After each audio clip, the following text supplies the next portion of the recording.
Speaking of shaking the system, something that is pretty unprecedented is Elon Musk and his involvement with DOGE. He's the face of it, which was tasked with finding wasteful federal spending and slashing it. And I've talked to many of your colleagues about this on both sides of the aisle. They've commented anything from they like a good outside perspective to maybe he's a little bit recklessly cutting jobs to perhaps Donald Trump's not even the real president, it's Elon Musk, and have been really critical of him there. What are your thoughts on Elon Musk and DOGE's work? Yeah, well, President Obama tried to cut waste, fraud, and abuse, and he had people who he appointed to go out and find that. And I didn't see people, gnashing their teeth over that one. So it's kind of funny that all of a sudden they're doing it over Elon Musk. Look, not everybody that the president appoints is confirmed by the United States Senate.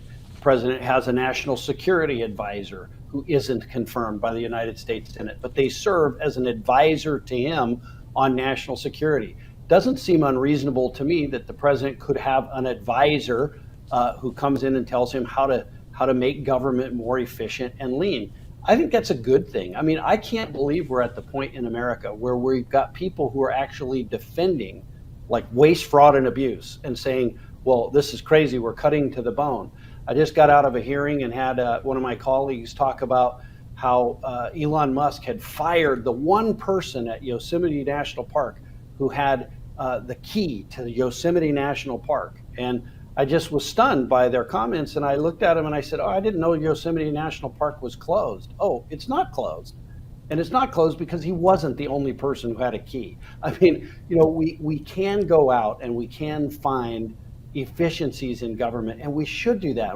Democrats and Republicans should welcome that opportunity. We have to take care in the way that we do it. We need to treat people, and that includes federal employees, with respect, and do it with sort of due process and those sorts of things.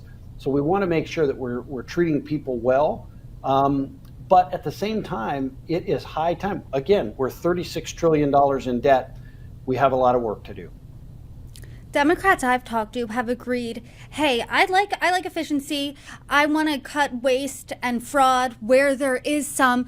What they've taken issue with in my conversations is that Elon Musk, they think, is using more of a hatchet approach instead of a scalpel, maybe firing people a little slapdash, having to rehire some people back.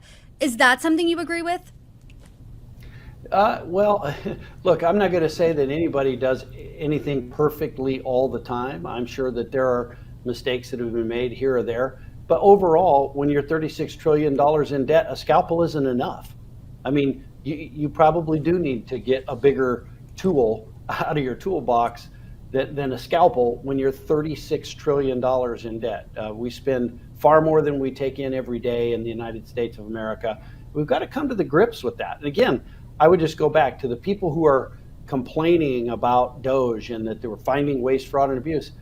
It's okay to do that. But again, with that kind of debt, what would you cut? What are the things? Because we can't keep, can't sustain the debt and the deficit that we have every year.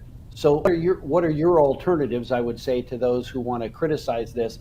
They don't really generally have alternatives. They just want to defend massive government spending.